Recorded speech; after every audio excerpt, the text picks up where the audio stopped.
नमस्कार मित्रों, मैं एस.वी. भारद्वाज आपका स्वागत करता हूं। एक बहुत ही रोचक चर्चा लेकर उपस्थित हुआ हूं। 20, 21 और 22 जुलाई ऐसा क्या हो जाएगा कि आपके लिए अचानक सुखद समाचारों का तांता लग जाएगा।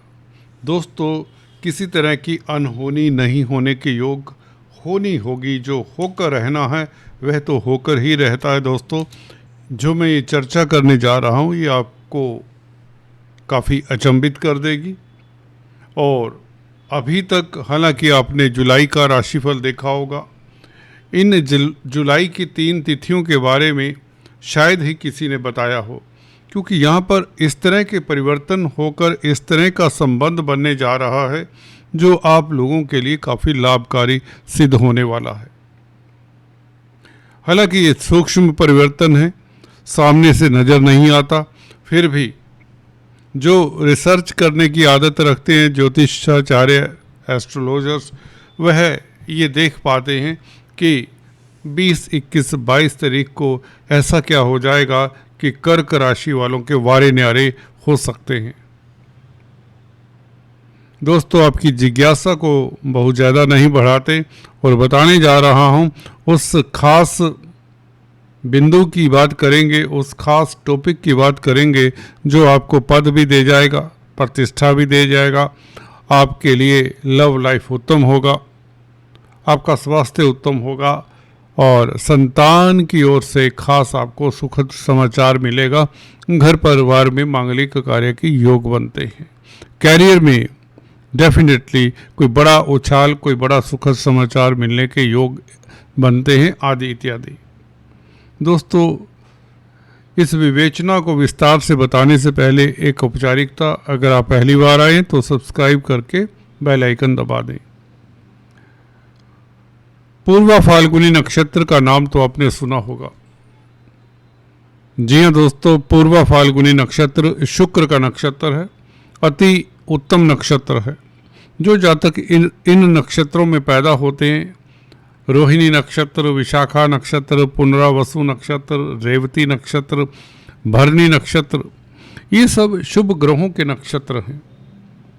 शुभ ग्रह चंद्रमा पक्ष बली हो तो शुभ होता है, बुध अगर अस्त ना हो तो बहुत शुभ होता है, और देवगुरु बृहस्पति तो शुभ ही होते हैं। शुक्र भी देवगुरु बृहस्पति की भांति अति शुभ ग्रह हैं। तो जो जातक इन ग्रहों के नक्षत्र में पैदा होता है वह भाग्यशाली होता है। पूर्वा फाल्गुनी नक्षत्र भी एक ऐसा ही शुक्र का नक्षत्र है जिसमें केतु का और मंगल का गोचर होगा। कब से? 20, 21 और 22। जी हाँ दोस्तों, सिर्फ 3 और 3 दिन। उसके पश्चात मंगल नक्षत्र परिवर्तन कर लेंगे 23 तारीख को। तो 3 दिन पूर्व फाल्गुनी नक्षत्र में केतु और मंगल का ये जो युति बना हुआ आपके धन भाव में, कुटुंब के भाव में, आपके लिए कितना लाभदायक और क्यों लाभदायक होगा, इसके ऊपर टिप्पणी करने जा रहे हैं। ये अति श्रेष्ठ स्थिति में कैसे हैं, इसकी बात करेंगे।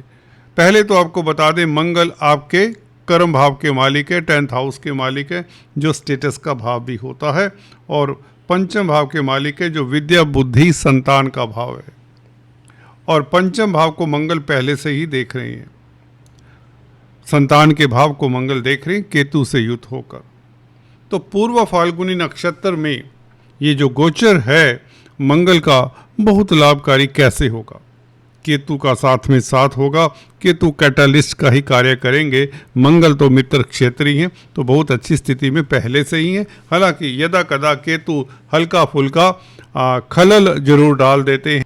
शांत मन से जी रहा व्यक्ति हल्का सा उद्विग्न हो जाता है, केतु कुछ ऐसा कर जाते हैं, परंतु मंगल सुदृढ़ हैं, इसलिए कोई चिंता की बात नहीं। फिर भी कुटुंब के लिए आपको काफ़ी भागदौड़ करनी पड़ती है। इस तरह के जब कॉम्बिनेशन बनते हैं, धन को लेकर कई बार चिंताएं हो जाती हैं, इवन कैरियर को लेकर कुछ ना कुछ उथल पुथल हो जाता है। शेयर मार्केट से हालांकि लाभ के योग बनते हैं, क्योंकि पंचमेश पंचम भाव को देखे तो ये बहुत अच्छा योग है। परंतु मैं तो बात करने जा रहा था पूर्वा फाल्गुनी नक्षत्र की, जिसमें 20, 21 और 22 तारीख को केतु और मंगल होंगे। तो क्या, तो इसमें क्या खास बात हो गई दोस्तों?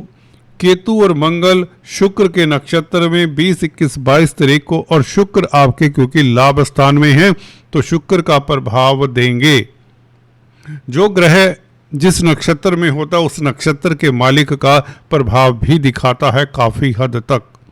यहाँ पर शुक्र तो लाभ स्थान में अपनी ही राशि में लाभ की स्थितियां पैदा कर रहे हैं, इनकम का ग्राफ बढ़ा रहे हैं, और दोस्त मित्रों का साथ, समाज में प्रतिष्ठा, आपको भौतिक सुख देने की स्थिति में है शुक्र। शुक्राचार्य आपको सुखी करने की स्थिति में, सुख भाव का मालिक 11वें भाव में हो तो जमीन जायदाद प्रॉपर्टी बनने के योग बना रहा है। शुक्र पेरेंटल प्रॉपर्टी के विवाद को आपके हक में कर रहा है। शुक्र आपको खुश रखने वाला है ये शुक्र, या आपकी उपलब्धियां कह ले बढ़ाने वाला है, इनकम का ग्राफ बढ़ाने वाला है, और स्त्री वर्ग से आपको सफलता साथ देने वाला है। दाम्पत्य जीवन खुशहाल, कॉस्मेटिक्स, रेडीमेड गारमेंट्स, ज्वेलरी, इस तरह के कामकाज जो करते हैं कला के क्षेत्र में, उनके लिए समय उत्तम करने वाला है शुक्र। तो शुक्र के नक्षत्र में, पूर्व फाल्गुनी नक्षत्र में 20, 21, 22 को पर चांस 3 दिनों के लिए ही सही केतु और मंगल का गोचर होगा। केतु 20 तारीख से पूर्वा फाल्गुनी में आ जाएंगे, ये बताने की बात है। मंगल तो हालांकि 23 तारीख को आगे चले जाएंगे, नेक्स्ट नक्षत्र में होंगे। तो ये स्थितियां आपके लिए बहुत ही अद्वितीय हैं। इसमें संतान का सुख मिले, अचानक से लॉटरी का योग बने, शेयर स्टॉक मार्केट वालों के लिए अभूतपूर्व सफलता, अगर आप छात्र हैं तो प्रतिस्पर्धाओं में उत्तीर्ण होने के योग, क्योंकि शुक्र पंचम भाव को भी देखते हैं जो पूर्व पुण्यों का भाव है। तो इस अवधि में आपके किए हुए अच्छे कर्म फलित होने के योग बनते हैं। भाग्य के कारण कुछ न कुछ खास होगा, क्योंकि भाग्याधिपति गुरु भी 8 जुलाई से उदय हो रहे हैं। हालांकि 12वें भाव में तो विदेशी कामकाज में भी आपको गुरु के कारण भी सफलता मिलती है। तो जुलाई का महीना दोस्तों 20, 21, 22 तारीख याद रख लीजिए, ये 3 दिन आपको कुछ ना कुछ बड़ी उपलब्धि दे जाएंगे। आपके लिए ऊपर वाला जैसे छप्पड़ फाड़ कर धन देगा, क्योंकि पंचमेश पंचम भाव को देख रहा है। शुक्र 11वें भाव में बैठे हुए मंगल के साथ संबंध बना लेते हैं, या यूं कहें मंगल शुक्र के साथ संबंध बना लेते हैं नक्षत्र के जरिए। पंचमेश का और लाभेश का संबंध हो जाता है।